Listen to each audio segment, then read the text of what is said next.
अभी तक आप मंदिर की जगह मस्जिद और मस्जिद की जगह मंदिर होने पर विवाद होने की खबरें सुनते आ रहे थे, लेकिन अब मुस्लिम समुदाय के कुछ लोगों ने लखनऊ में स्थित लुलु नामक मॉल को मस्जिद बताया है।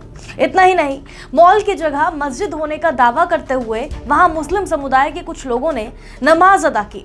इतना होने के बाद बवाल होना तो तय था। मुस्लिम संगठनों द्वारा मॉल में नमाज पढ़ते हुए कुछ लोगों ने उनका वीडियो बना लिया, जो सोशल मीडिया पर वायरल हो रहा है।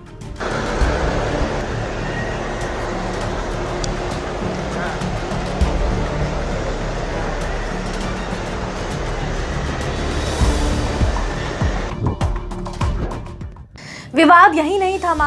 हिंदू संगठनों द्वारा मॉल में नमाज के जवाब में अब वहां हनुमान चालीसा के पाठ करने की मांग की जा रही है। अयोध्या स्थित हनुमानगढ़ी के महंत राजू दास ने कहा कि जिस तरह से वहां नमाज पढ़ी गई है, हम वहां हनुमान चालीसा का पाठ करेंगे तो कोई नहीं रोक पाएगा। विवाद बढ़ा तो लुलु मॉल प्रबंधन ने नमाज पढ़ने वाले अज्ञात लोगों पर केस दर्ज करा दिया है।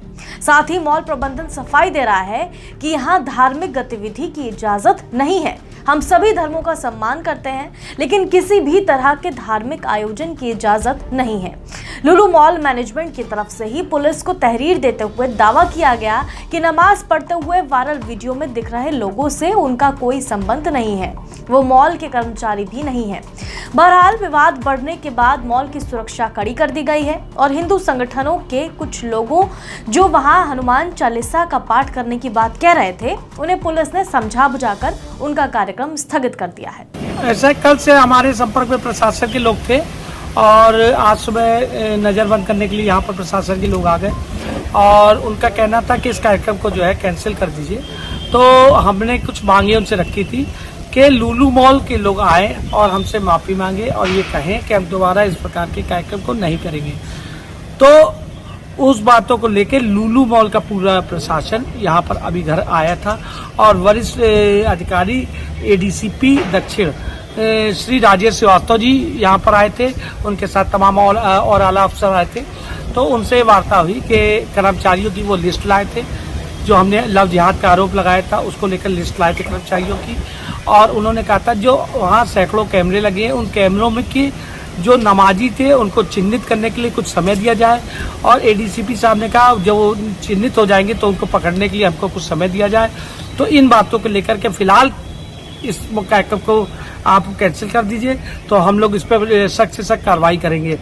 तो हमने उनसे कहा कि लगभग कितने दिन लगेंगे, तो कह रहे जल्द से जल्द इसका मैं आपको वचन दे रहा हूँ, इनको अरेस्टिंग करूंगा, क्योंकि ये प्रदेश की साख का सवाल है, एक प्रतिष्ठा का सवाल है, एक मॉल की बदनामी का सवाल है। हजारों करोड़ में मॉल बना है, तो निश्चित तौर पे इस पर कड़ी कार्रवाई होगी। आपकी जीत इसी में है कि आपने जो बात कही थी कि वहां उपासना दोबारा ना की जाए, उस शर्तों को उन्होंने मान लिया है।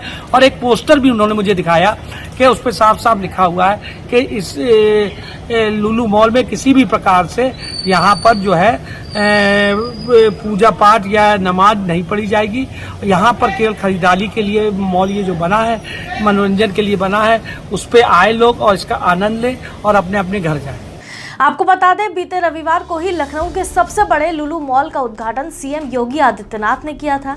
इस मौके पर योगी आदित्यनाथ समेत कई दिग्गज हस्तियां मौजूद थीं। हालांकि अब चर्चा मॉल से ज्यादा उसके मालिक और लुलु ग्रुप के फाउंडर यूसुफ अली की हो रही है। केरल के त्रिशूर जिले में पैदा हुए एमए यूसुफ अली ने यूएई में जमकर पैसा कमाया और कारोबार इतना फैला कि आज 22 देशों में उनका निवेश है। भारत की बात करें तो उन्होंने कोच्चि, तिरुवनंतपुर, बेंगलुरु के बाद अब लखनऊ में ये मॉल बनाया है। लुलु नाम से उनकी सुपरमार्केट चेन काफी लोकप्रिय है। यूसुफ अली ने 1973 में देश छोड़कर दुबई जाने का फैसला लिया था और ENKE ग्रुप ऑफ कंपनीज में काम करना शुरू किया था। इसके बाद उन्होंने साल 2000 में लुलु हाइपर मार्केट की स्थापना की थी और अब मध्य पूर्व के देशों, अमेरिका, यूरोप समेत कुल 22 देशों में उनका कारोबार है। अब तक उनके कुल 235 रिटेल स्टोर हैं। उनकी कंपनी की वेबसाइट के मुताबिक कंपनी में कुल 57,000 लोग काम करते हैं। खासतौर पर UAE, Oman, Qatar, Kuwait, Bahrain, Saudi Arab, मिस्र, Indonesia, Thailand, Vietnam, Malaysia, Philippines, चीन, श्रीलंका और दक्षिण अफ्रीका शामिल हैं।